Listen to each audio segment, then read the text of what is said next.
Artlist.io.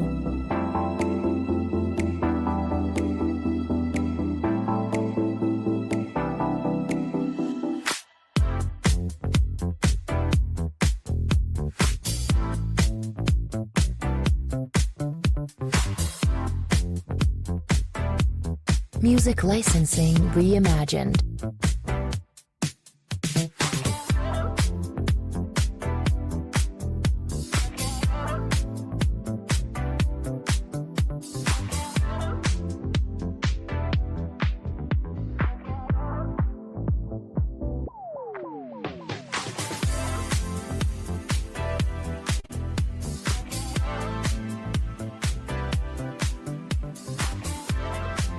Artlist.io. Hey everybody. Hello, hello, hello. Welcome to It's My Time with Tarnesha podcast. Thank y'all so much for hopping in. And I just want to welcome you all in. This is a great time if you're watching on Facebook to hit the, give me all the hearts, the likes, and share this podcast because it's going to be an awesome time today. And if you're on YouTube, subscribe and just kind of chat it up in the comments for me. But thank you so much for joining me this morning. Oh my gosh, as we are in episode 4 now of It's My Time with Tarnesha podcast. This is the Crown Edition.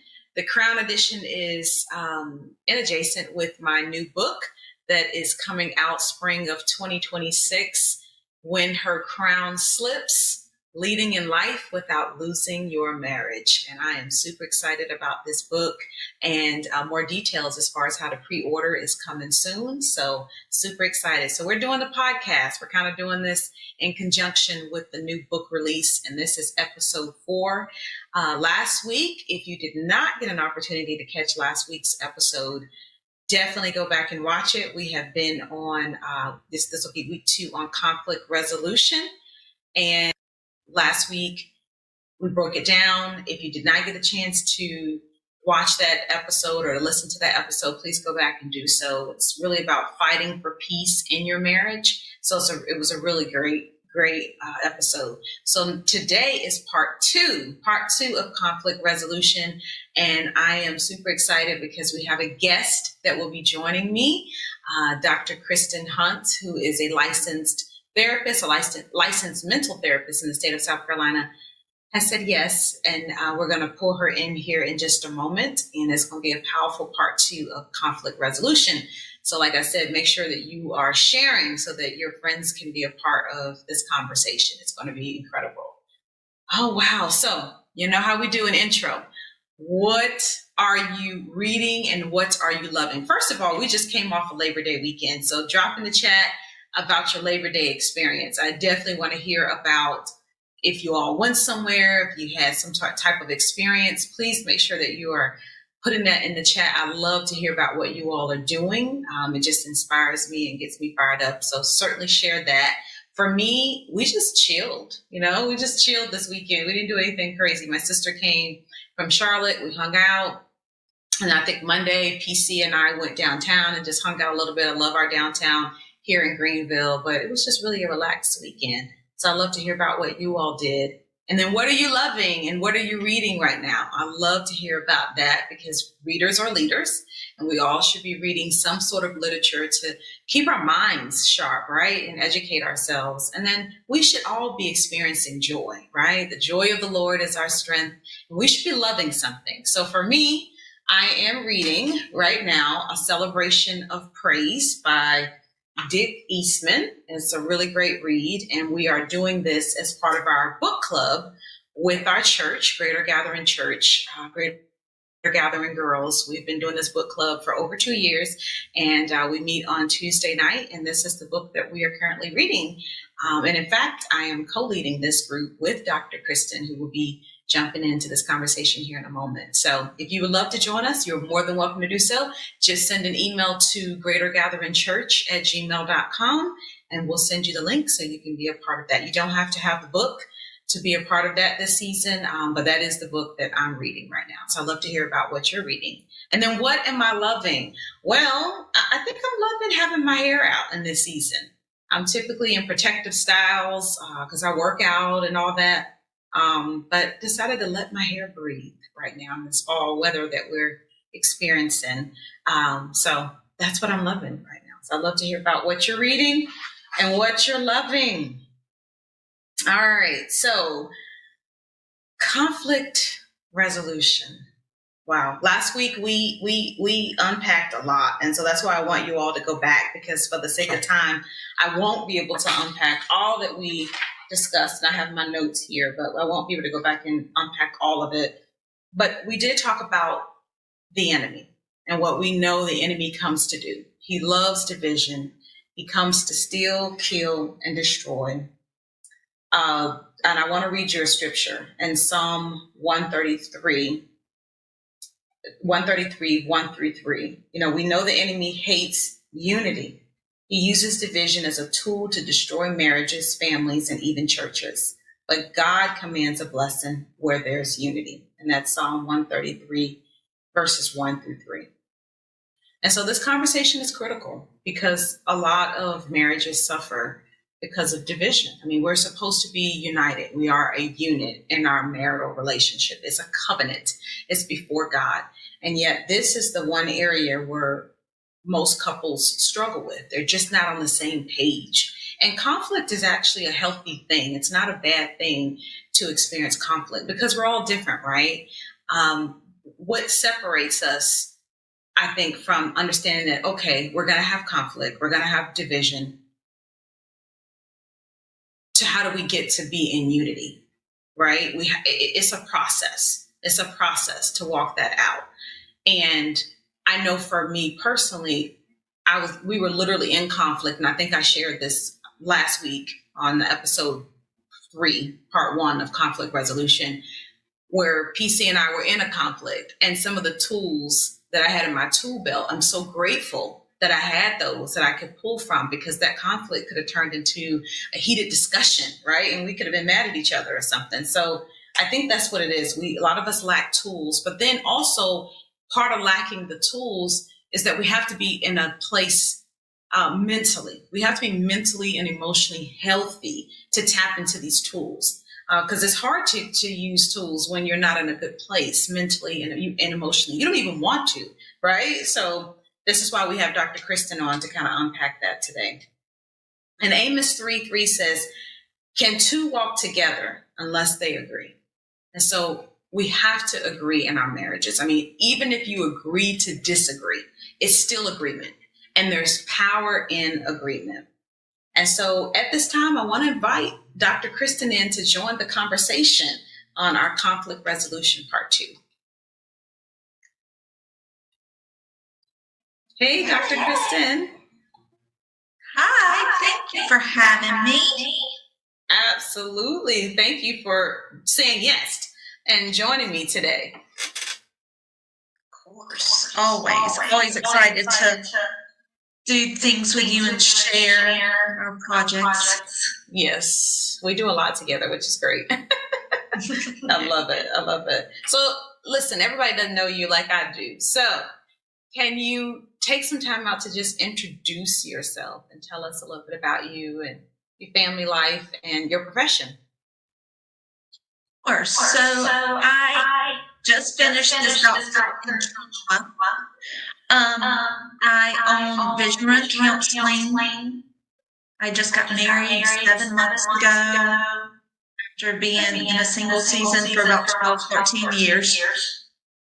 So, you know, that's been a great little journey. I have 2 boys, 5 beautiful grandchildren. So, you know, life's good. I was thinking, you know, what am I loving? You're asking those questions. Yes, that was my next question for you. I am loving, I have bird feeders outside my office window. And I have these 4 big, huge blue jays that come visit my bird feeder. So I'm loving that. That's what I'm loving. That's so cool. Nature coming to visit you. Yes, they're beautiful. I love it. And what are you reading? Well, I kind of know what you're reading, but What am I reading? Let's see, here's my book. Looks like yours. This is what I'm reading. A celebration of praise. Mhm. Standing amazed at who God is. It is. I love that. I love the whole title of it anyway. It's amazing. Well, I mean, and your profession. We didn't even, listen, I'm calling you Dr. Kristen. How are you, Dr. Kristen? Tell us that. So I have a doctorate in community care and counseling with a focus in trauma from Liberty University. I am a licensed professional counselor in the state of South Carolina. Hopefully soon in the state of Georgia as well. Since I live right on the Georgia line, that just makes sense too. So,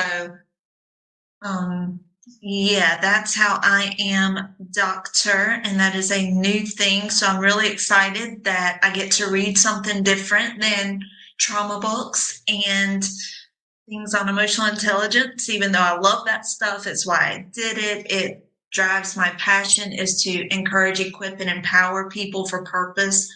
And sometimes we hit stumbling blocks and we can't fulfill purpose because we're in the mix of mess and we can't see our way out. So that's why I chose this career path. I feel like it's a huge part of my purpose and my calling. My practice is vision run counseling, because we write the vision down so that we can run with it, others can run with it. Sometimes when we get in the mix and in the mess, it gets messy, and we have to remember where we're going, where we came from and where we're going. So that is my profession and my professional purpose. Wow. I love that. Shout out to LU. Alumni in the building. I love it. I love it. I love it. I love LU. It's such a great college. I think like 4 or 5 people in our home has gone to LU at some point. So we are definitely LU people through and through. And congratulations to you on obtaining such a big accomplishment, getting your doctorate degree. That's huge. That's huge. And listen, emotional intelligence, I think you and I have this conversation often, and especially with the AI world we live in, how important that still is, and complementing that with AI, right? So I love it. I love it. All right, so let's hop into our questions. Listen, last week I did mention on the podcast that Pastor Commodore and I, at different points in our marriage, have seek counsel, like therapy, right? For our marriage, and individually, we have seek counsel. And my question is, and I want to ask this early on, because I feel like we do live in a world where therapy is still stigmatized in a lot of ways. So from your perspective, why is it so important for couples to address conflict instead of avoiding it? Because I think that's just, we're talking conflict resolution. So let's talk about, why we do not need to avoid it. Let's just jump right in. Yeah, so conflict is uncomfortable, right? We don't like uncomfortability. We like to be comfortable. We like things our way. But if we do not address conflict, then it grows. Unresolved conflict grows, and small issues become large problems. So then it becomes not about me not being valued, seen, and heard, or, not about this is my perspective, again, being valued, seen, and heard, but it becomes about you left your sock on the floor, right? And then we explode over really small things when that's not really the issue at hand. And so when we avoid things, I used to have the mentality, and sometimes I still do, depending on what it is. Sometimes it's not healthy. If I ignore it, it'll go away. And it doesn't always go away. It manifests itself somewhere else, in some other area of your life, in some other issue. And so we have to address the conflict. And it pulls us out of our comfort zone. It makes us look at ourselves. It makes us look at situations and other people. It's just uncomfortable, especially if your personality is not one that's confrontational. If your personality is not one if you're a people pleaser, conflict is hard, but we have to address it or it becomes something so much bigger. Yeah, I 100% agree. And I think being a people pleaser definitely makes conflict extremely uncomfortable for those types of individuals. And yet it's still something they need to engage in, because conflict can be healthy, right? Would you agree with that? I do. So it's healthy in a way too that it promotes your own confidence, right? If I had this issue and there's this conflict and I may have been uncomfortable, but I took the steps to solve the conflict in a healthy way, then my confidence grows, my self-worth grows, all those things. So then it's healthy to deal with it. Even as a people pleaser, sometimes we just have to be uncomfortable and it's okay. Yes, as the saying goes, get comfortable with being uncomfortable. Yes, yes, yes. Because that's where growth is. I feel like that's where the magic is. That's where growth is. Okay, so my next question for you is, why do you think many Christian couples hesitate to seek therapy? And how can we normalize both prayer and professional help working together? Because as we always say, therapy and theology, they can certainly be in the same space, right? So yeah, they can. They can have Jesus in the therapist too. Absolutely. So I heard in a reel the other day, this pastor talking about his experience with therapy was that therapists are trying to replace pastors. And that's just not true. His experience obviously was not a good one. And so he was taking his platform and not promoting therapists and therapy. Your therapist matters. So their background matters. If you're looking for a Christian therapist, that's what you need, somebody that can base their practice on the word. You can have both, again, Jesus and a therapist. But I think sometimes people think therapy negates their faith.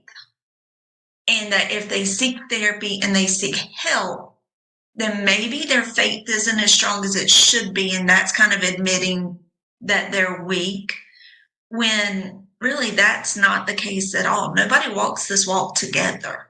I mean, nobody walks this walk alone, right? We have to walk together, but you have to be careful who you come in partnership with for a lot of things in life. So I think that's why a lot of Christians don't. I think that's why a lot of pastors don't promote it. I think they take a pastoral counseling class if they go to college. That's in there, but it's not as in depth to work through your trauma, to work through what's going on. I mean, they can definitely provide, godly counsel and those types of things, but sometimes you just need a little more. And that's okay. It doesn't mean that your faith is weak. It doesn't mean that you don't trust Jesus. And I think we need to get the word out to kind of change that stigma. Oh, I would 100% agree with that.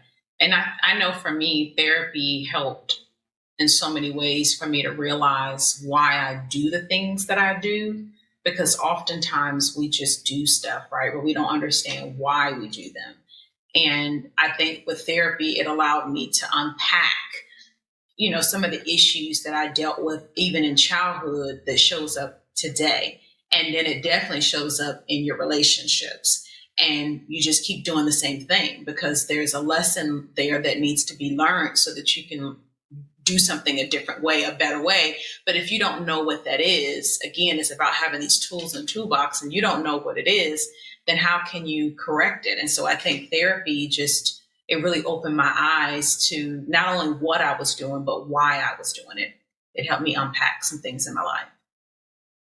And what pastor has time to sit down and spend the time every week or every other week that a therapist does, right? Like a therapist is very focused. This is what we're working on. This is where we are. Your pastor's got to kind of fit you in and, maybe there's time, maybe there's not. Maybe he's in town, maybe he's not. So, we can all work together. Absolutely, and we should. And you're absolutely right. They don't have the time, even the capacity, because like you said, they haven't been trained, on what it takes to really walk a person through therapy, right? And some therapy sessions can be intense and they can be deep. And no, a pastor doesn't have the time, and a lot of them don't even have the capacity to do that. They don't carry the credential. They don't have the, and why even put that on you? But you know what I mean? When you, like you said, when we can work together, right? Having both the therapy and theology. Absolutely. Love this. So my next question is, what are some healthy fight fair tools you give couples in therapy? I don't know if you actually are, counseling couples, but if you were, what were some tools you would give? And maybe that would even be from an individual standpoint, because a lot of times couples need individual therapy before they even get into marital therapy, because there are things that they need to work on as a person. So if you could answer this question in a couple of different ways, I think that would be helpful for the listeners and viewers. Yes. So you've got to work on yourself. All right. That's part of it. I think individual counseling works with couples counseling, but to fight fair, and just in especially in a marriage, because you're in close quarters, you're together all the time, right? You have to keep the problem the problem. The problem is the problem. The person is not the problem. They may be manifesting the problem, but what exactly is the problem? So that's number one. Identify the problem. Let's address the problem. The second thing is to remember that you're a team. Your marriage is teamwork. And so once we identify this problem, what are we going to do together to address the problem? If I'm fighting you and you're fighting me, the problem's still just sitting out there. So that's where I statements come in, because sometimes we have feelings, not sometimes, all the time. Most of the time we have feelings about the problem at hand. So the I statements come in. So I feel this way about this. I have this opinion about this. And that way you're not attacking. If I said, you did this and this and this, and I left myself totally out of it, then I'm attacking you and I'm making you the problem. You are not the problem. So my husband and I, before we got married, had this really huge fight.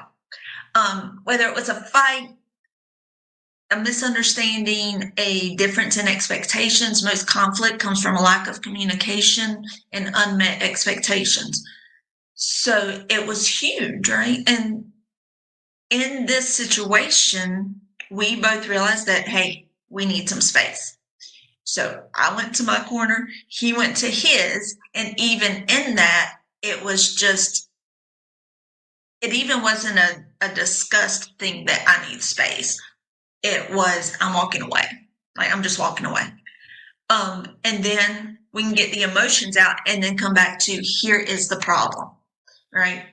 And even in fighting that fight fair, I may not agree with the issue at hand, right? It might be his issue, might be my issue, but out of respect for the relationship, hey, you know what? That's something I can give on.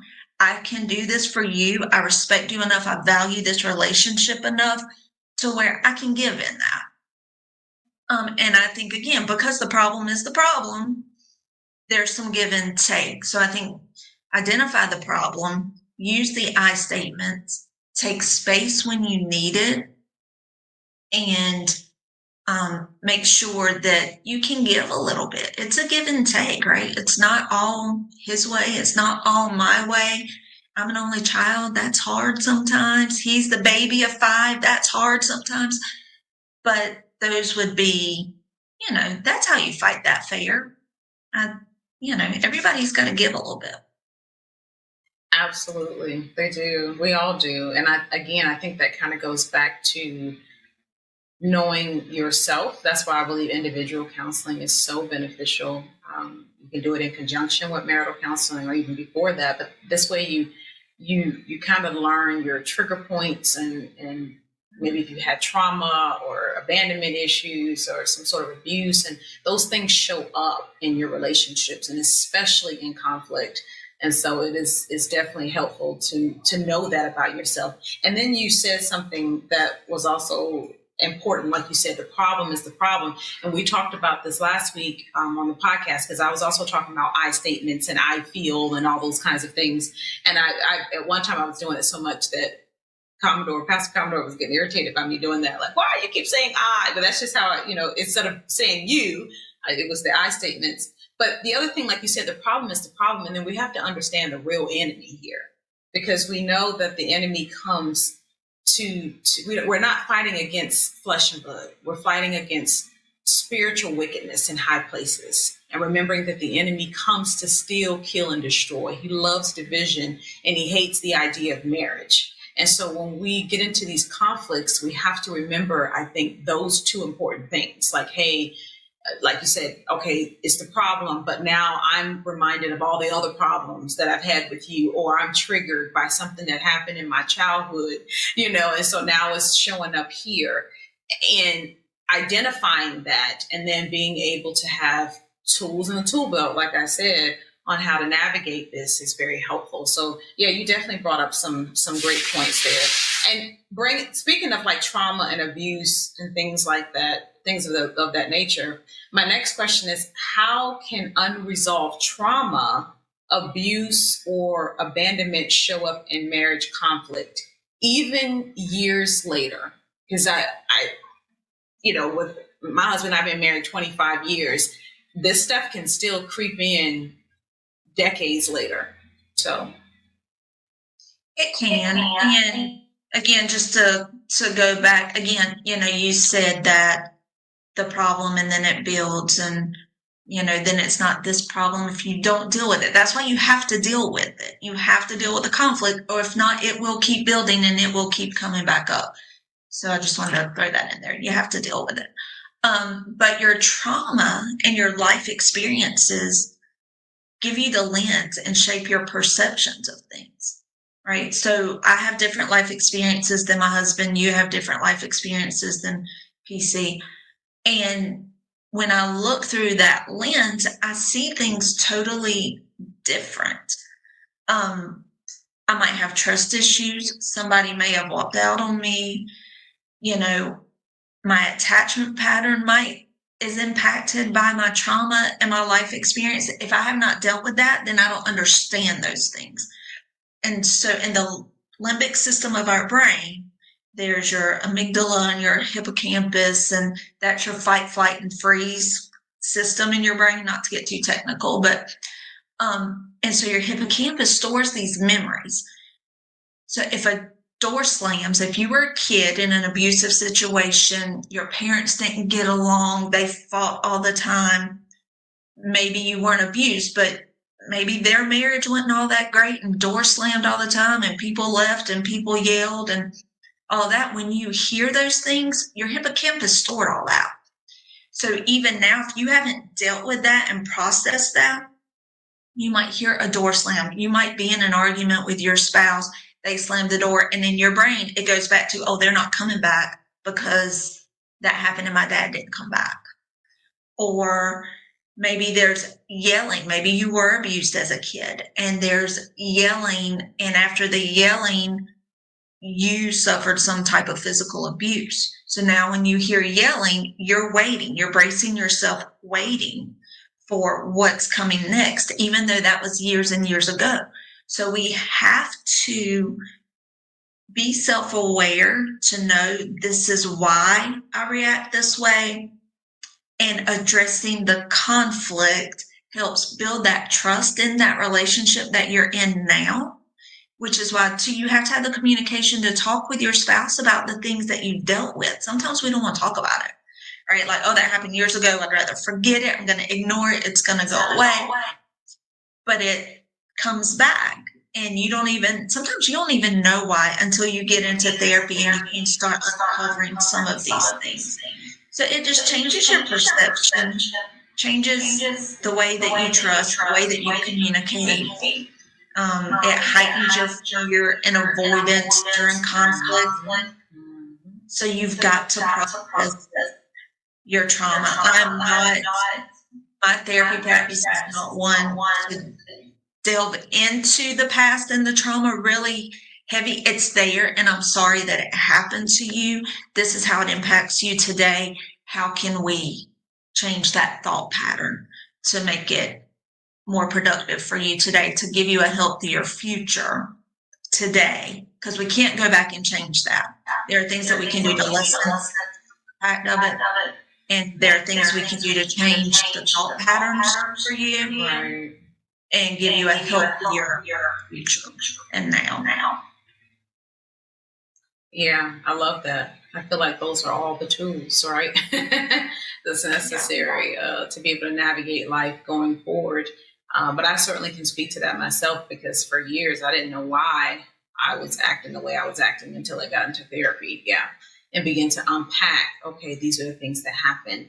And when you're dealing with trauma or any type of abuse or anything like that, it has a way of showing up through like anxiety or depression or just different mental disorders, if you will. And again, you don't even know where it's coming from. So therapy is really helpful for navigating that as well. It is. Okay, so my next question is, what role does emotional regulation play when trying to resolve a heated disagreement? Because I know that emotional regulation is critical here too.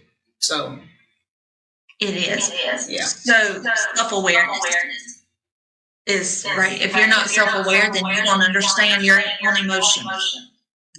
And you don't take the time to stop and understand, hey, this is how I'm feeling. So I am certified in mindfulness. I'm a huge proponent of mindfulness. And all that is being in the moment, right?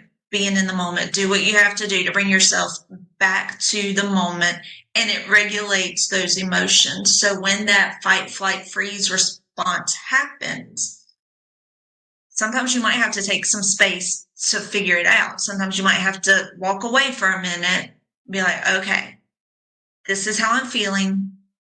What am I going to do? How am I slowing my heart rate down? How am I slowing my breathing down? And because you cannot feel and think at the same time.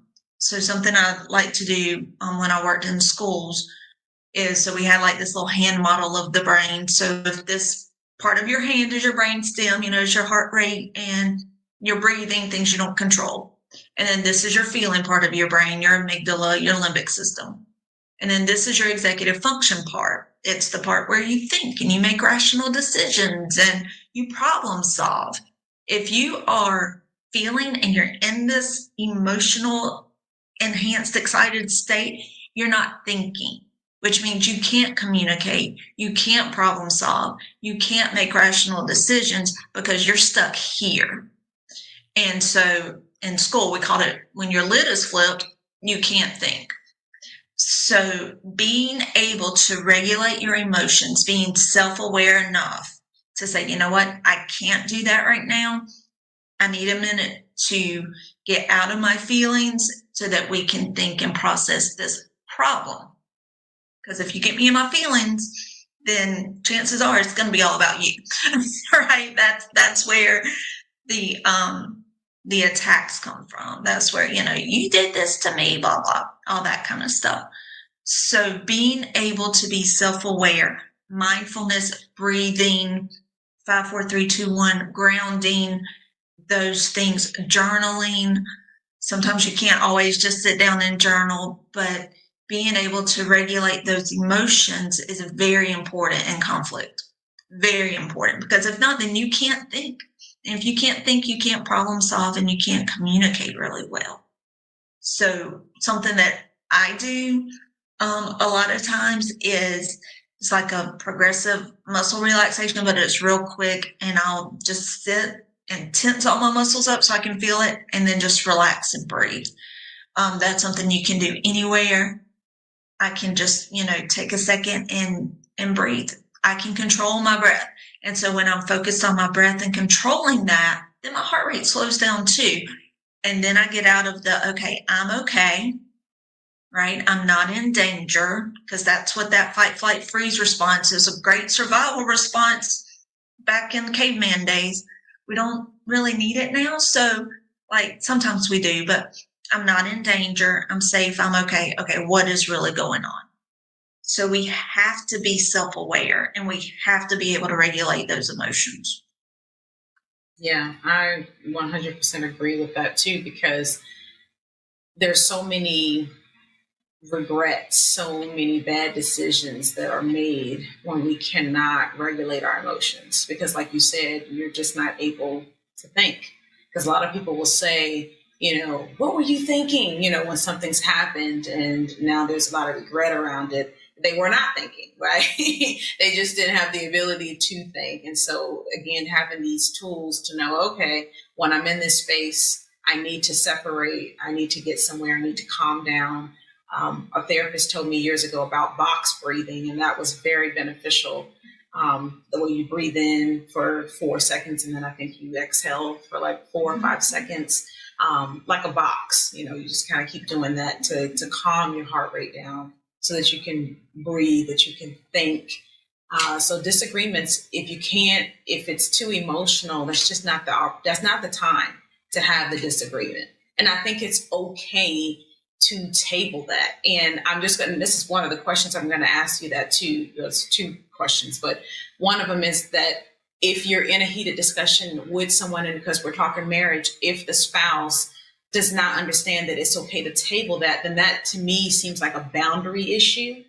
And, I'd love for you to be able to speak on that, because I talked about on the last podcast about setting boundaries in your marriage. Like, is there a code word that you'll have to say, hey, we're just not going to go there right now. I'm too emotional about that. I'm not ready to discuss it. It's the code word, right? Just understanding when we've already got a system in place. So when we get to this place, we know how to keep it from becoming this huge blown out fight, right? Because the emotions are running high. So that's my first question. And then my other part to that too is, since we're talking about emotional regulation, we do know as women, we have this emotional hormonal component. There's certain times of the month we're just not feeling it. We ain't going to do it. I remember Joyce Myers, I was listening to her. This might have been a couple of years ago. She said that when she was going through perimenopause and menopause, she made no decisions during that time. And when she got into a financial, I guess, she was winning in her finances. I'll just put it that way. During her period, during her menstrual cycle, she would be at a hotel. Like, she just had to have her time. And I'm not saying that we need to go to that measure at all, but it just lets you know that, okay, during this time of the month, I'm just not in a good space. So I don't make decisions. I do not, if I'm irritated, I choose not to be around people. That's just kind of where she is in her, with her walk. And that just ministered to me. But I wanted to ask you about that, because when you talk about emotional regulation, these are all parts of that we need to look at, setting the boundary and saying, hey, I don't want to discuss that. And the spouse has to be okay with that. Like, hey, we can table it and come back. And if not, is that a boundary issue? And then 2, address briefly about the hormonal side, the emotional side that we as women, we experience, right? As part of our DNA, our reproductive system, whatever you want to call it. Hormones are evil. Hormones are evil, number 1. But yeah, walking away. If you don't let your spouse walk away, you're kind of, I don't want to say asking for it, but you're not being respectful of the space. And walking away, taking the space, hey, I'm not in this space to discuss that. That's great, but you cannot use that as an avoidance technique. So I think we have to be really careful there, that we don't avoid the conflict by saying, I'm not there, I can't talk about this right now. That's great, that's okay, go get your thoughts together, but it's got to be addressed. If not, then it's unresolved conflict. It's going to show back up. It's going to show up in anxiety down the road, or, in some other way. So in my husband and I's huge conflict that we had before we got married, had he followed me that day, there might be a good chance we might not be here. Because it was that big. I need a minute.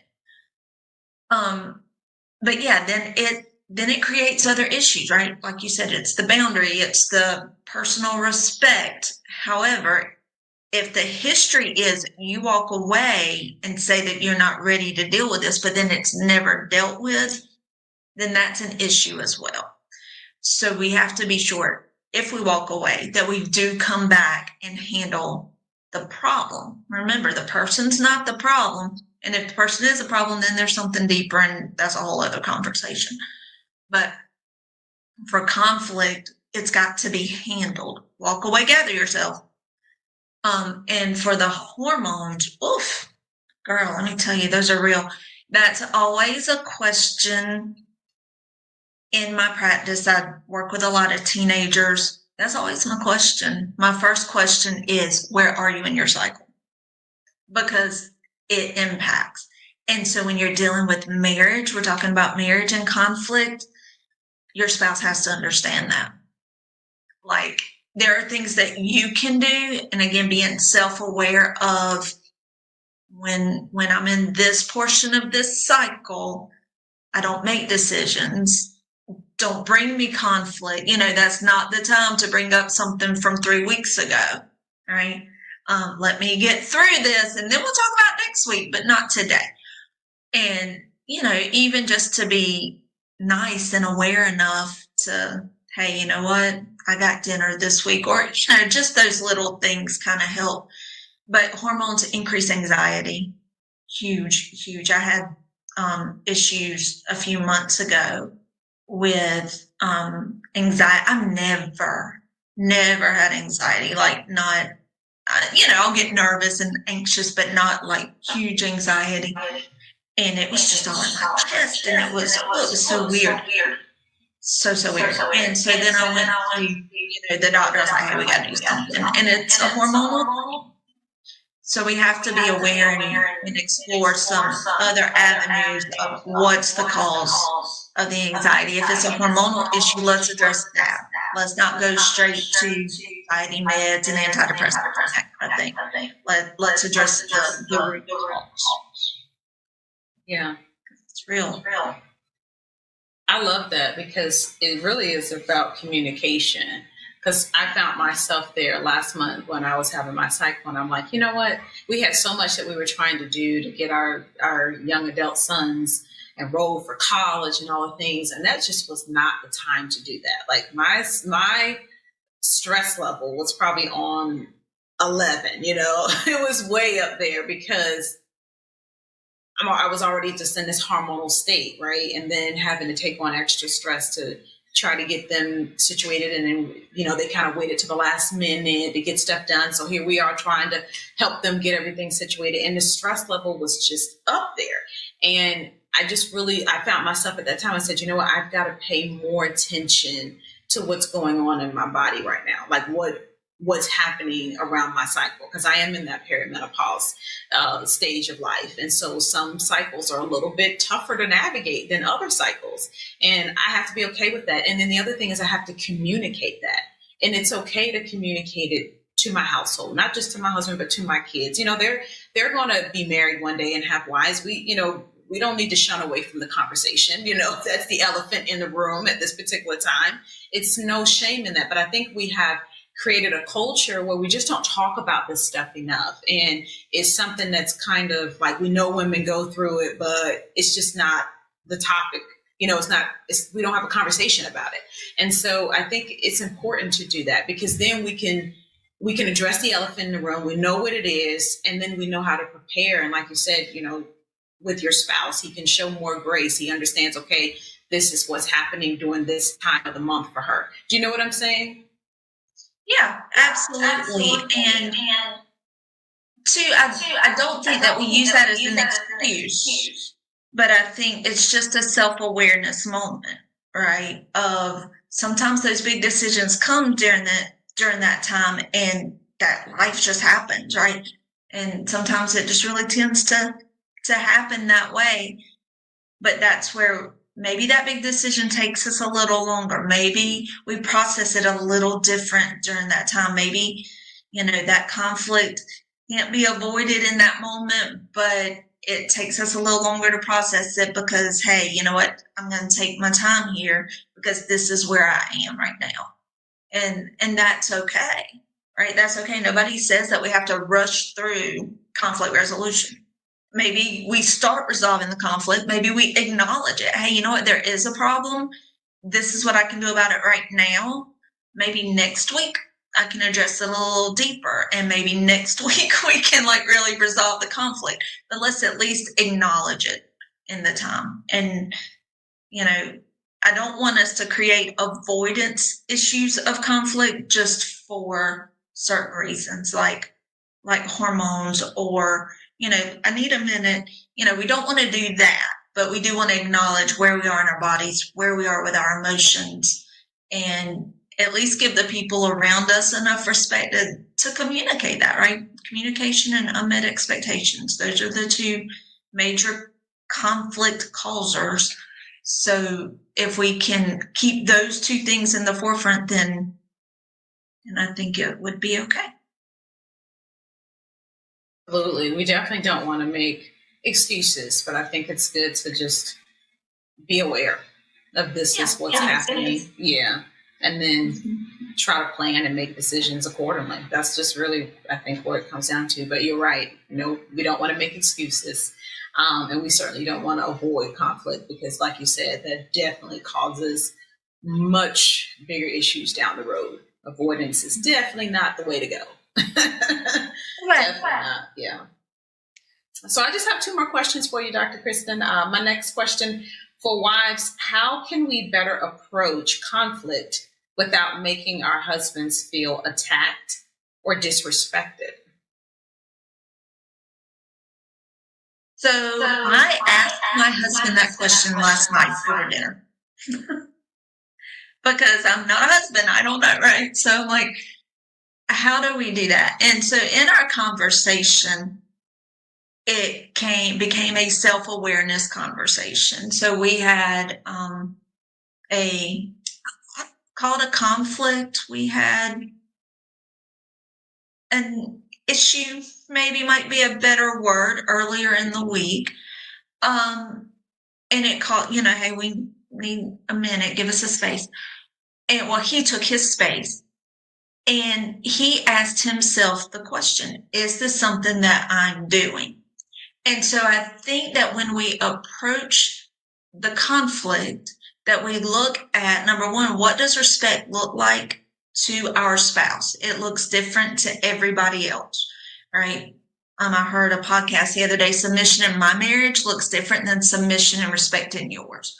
So that was his thing, be self-aware enough to say, hey, is this something that we've talked about before? Is it an ongoing issue that maybe I'm just refusing to correct? That's disrespectful. And to be aware of and have the conversation of what does respect look like to you?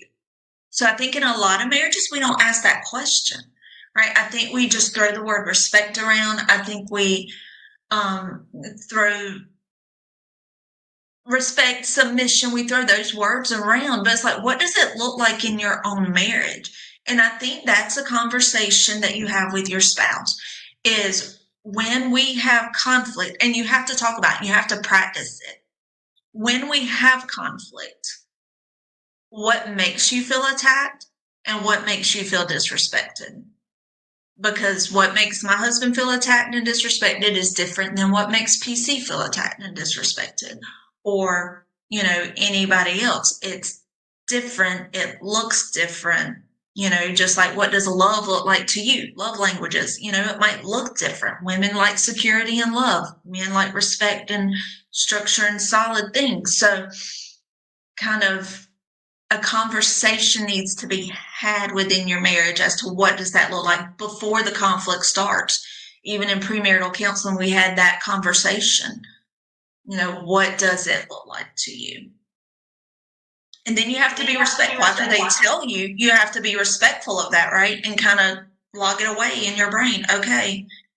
So that you're not mean about it when you do have conflict. Oh, this makes him feel attacked, so this is what I'm going to do. We don't want to be those people. We don't want to be those women. No, you definitely don't want to be that one that just wants to attack.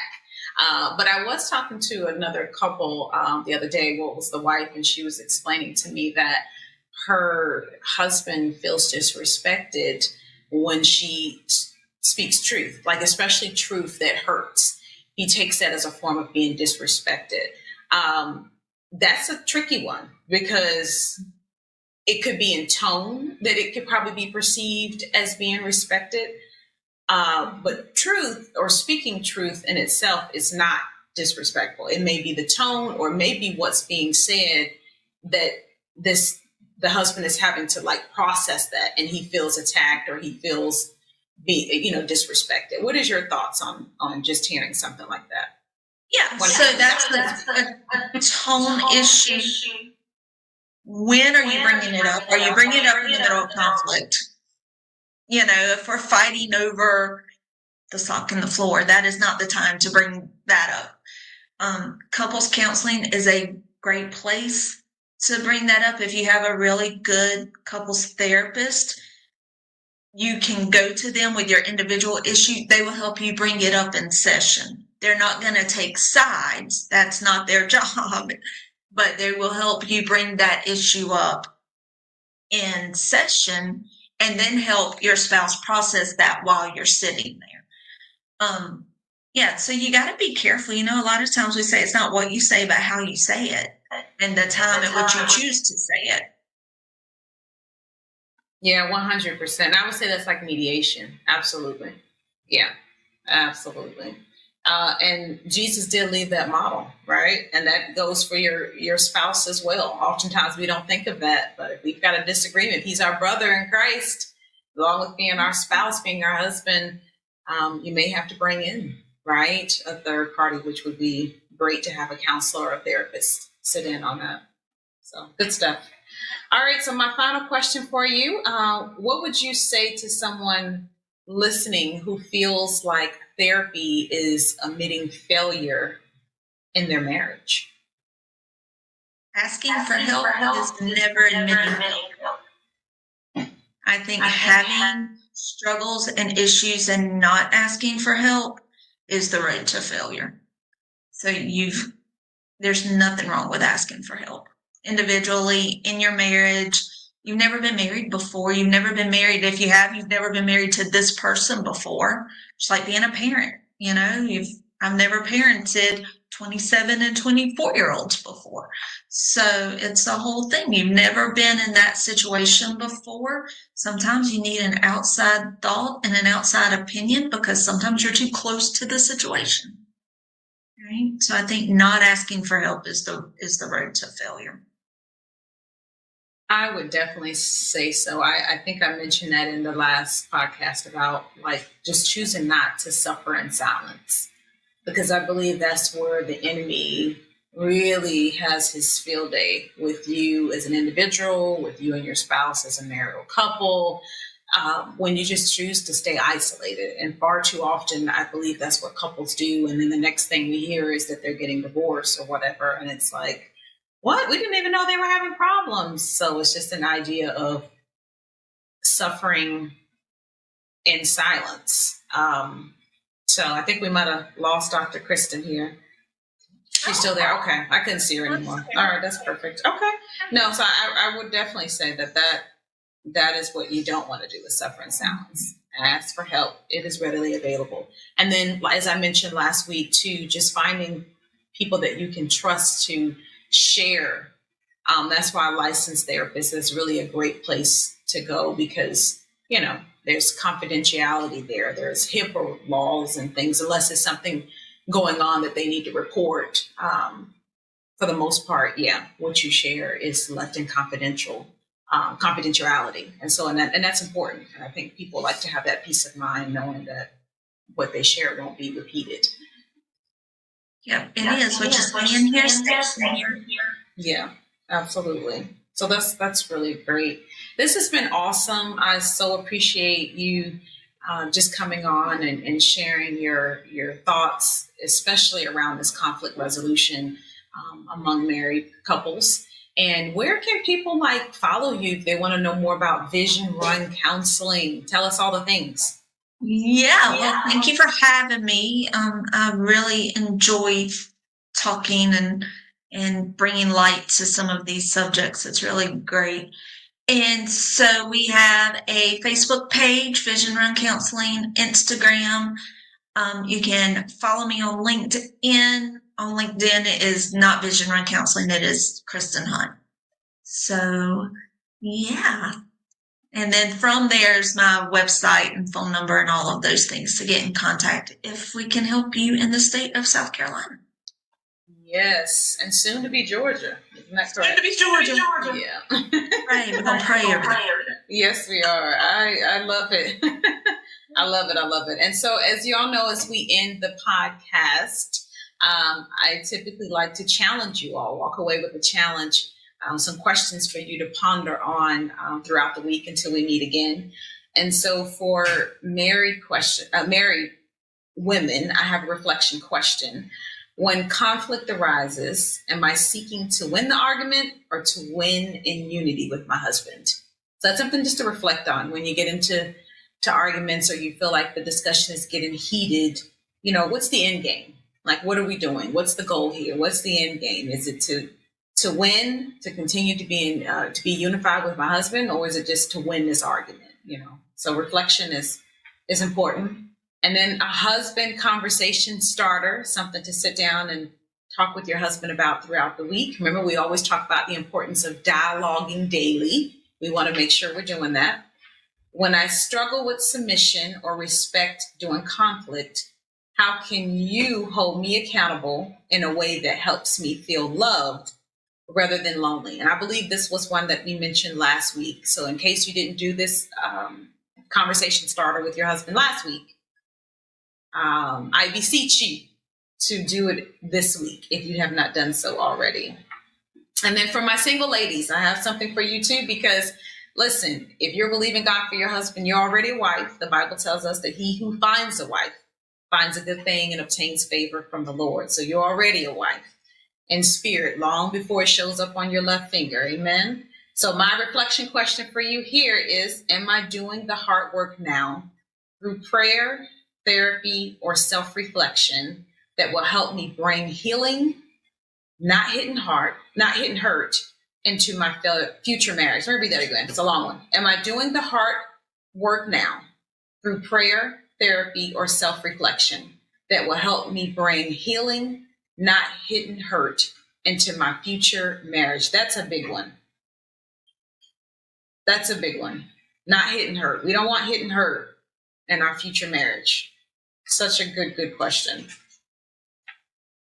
So those are my questions that I have for you ladies for this week.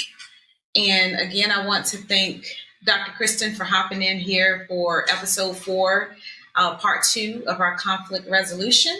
And with It's My Time with Tarnesha, the Crown Edition podcast. And I'm trying to think, do I have some updates that I want to, let me pray for you before we go. I think that's important that we end in prayer and then we'll wrap up. Heavenly Father, thank you, Lord. Thank you so much for just this opportunity to come and just fellowship with one another and receive from the throne of God. Lord, we thank you for just the opportunity to be women, married women that you have called for such a time as this. Wives, God, help us to be helpers to our husband. Help us to be that Proverbs 31 woman, that Proverbs 31 wife, God. Your word says, in all thy getting, get understanding. And your word also tells us not to lean to our own understanding, but in all of our ways, acknowledge you, and you will direct our path. So God, when we are faced with conflict, we just invite Holy Spirit to come in, to lead and guide and to counsel and to teach us in the way that we should go. And it's in your precious name, in Jesus' mighty name we pray. Amen. Amen. Well, this has been awesome. Thank you again, Dr. Kristen, for joining us on the podcast. It's been such a pleasure. And thank you all for being a part. Don't forget to invite, and I will see you all back next week for episode number 5. Stay tuned.